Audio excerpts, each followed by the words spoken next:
Compelling detective story, a cloak and dagger action and a romantic drama, all these stories were taken from real life.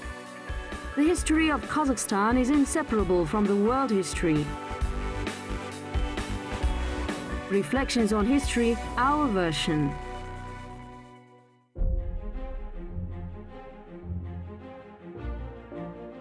A photographic detective. The Almaty archive of cinema and photo documents. Cards filled in the 60s. Is it really a sensation? Kazakhstan before the revolution. Bakeyev Jangir is one of the last Kazakh Khans. Here's a portrait. Let's find a picture of the Khan of Bakeyev horde. No, it just does not work out that way. Most likely this is the grandson of Jangir, the poet Zhangarey Bakeyev. Just an error in description.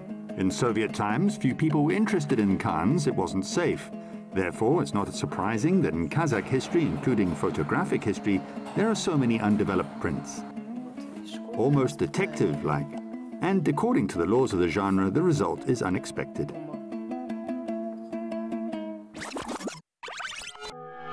The house was filled with portraits which he ordered of himself and his children. Only a few remain because of the daguerreotype, which is such a fragile thing and has a very volatile image. A story with photos of Jangir, I think it's still going on. Chapter 1, A Mirror with a Memory.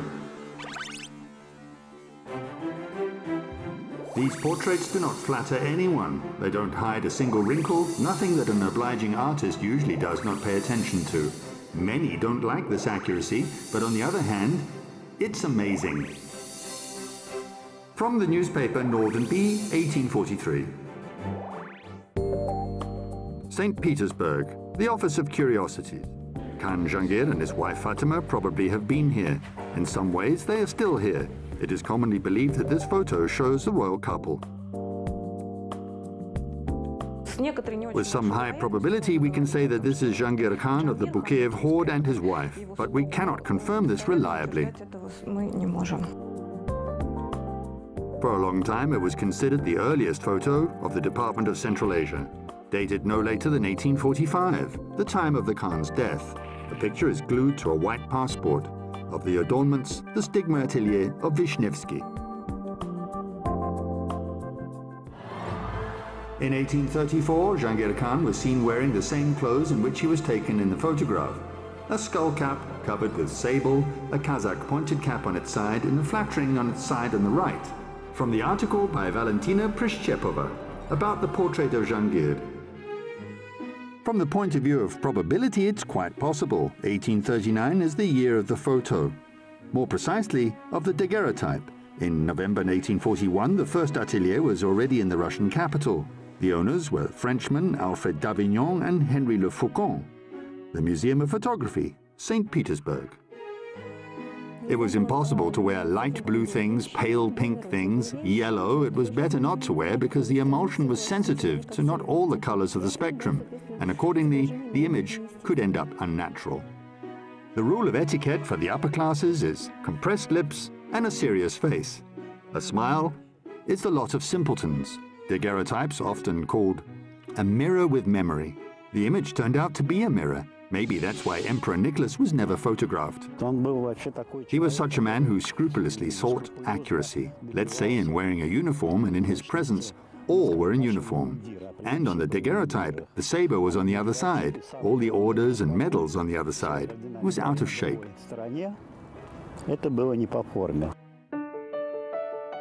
Metallic silver, plated plate, treated with mercury vapors, recommendations for examination. Put on a black velvet dress and hold the daguerreotype at an angle to the light falling from behind. Depending on the angle of view, you either see nothing, a positive or a negative. There was such a peculiar property to it. If it was hanging on the wall, it was necessary to come closer to catch the picture, and if in your hands, to turn it. An attempt to catch the truth. By the mid-40s in St. Petersburg, there were already about 5 daguerreotype institutions. It was known that Khan Jahangir had been in the city many times, and quoting writer Aksakov, usually clever and educated, was interested in technical novelties. The price didn't matter.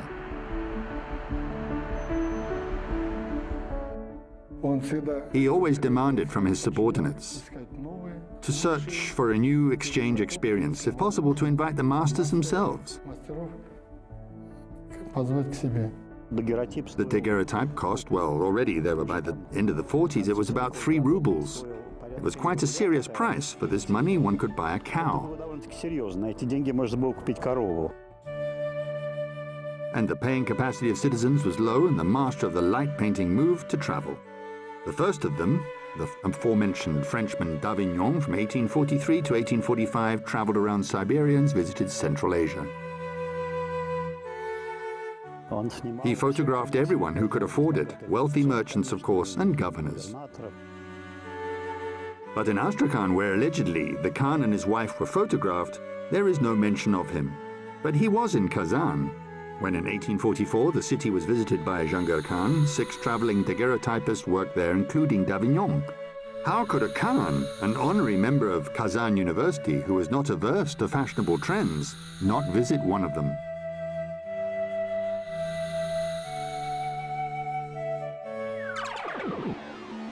Chapter 2, The Mystery of the Disappearing Prince.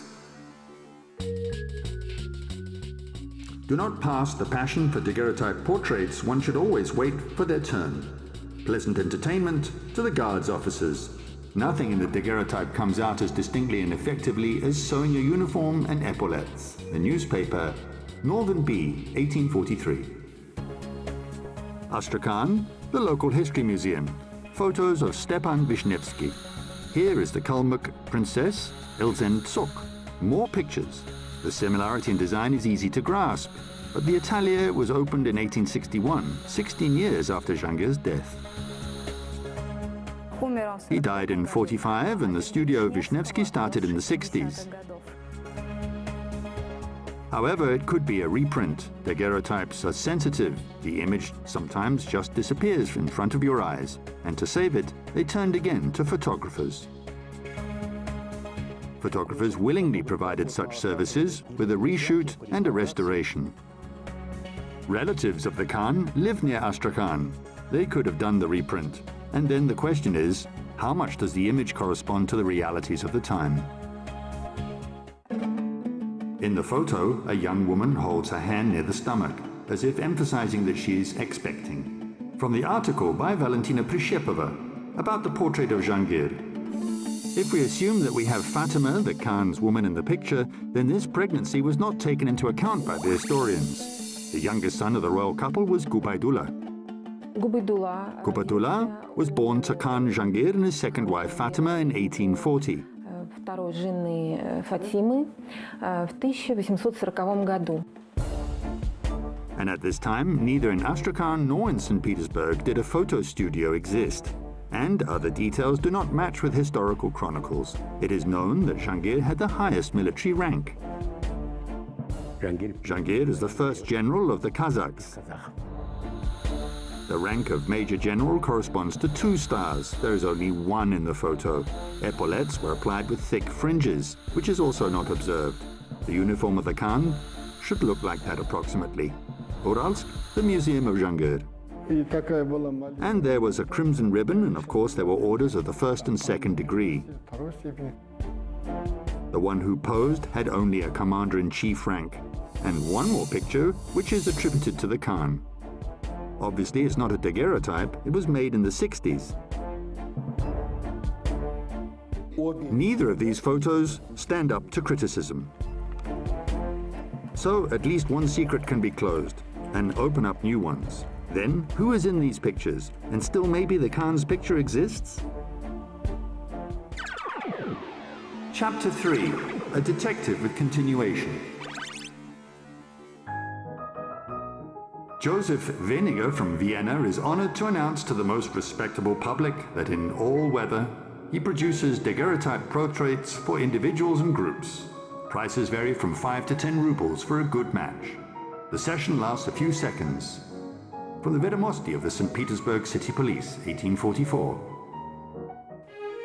come to the museum to solve the riddle and, leafing through the book, find one more.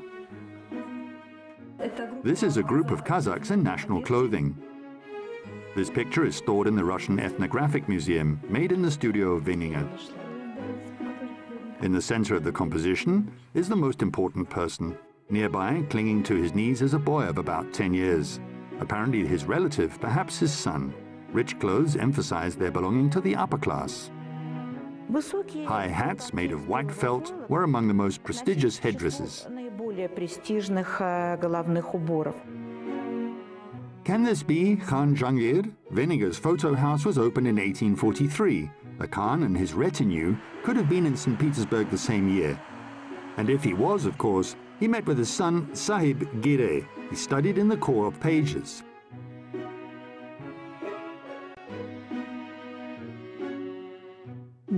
They recruited the Corps of Pages only on the personal approval of the sovereign. However, at that time, Sahib Gire was 14 years old, but Jahangir had another son, Ibrahim, who was just 11 years old. Presumably, here he lies in the photo. Later, Ibrahim also studied in the Corps of Pages, but at first he was listed as an Orenburg cadet who, from June 1844, had to have braids on their trousers.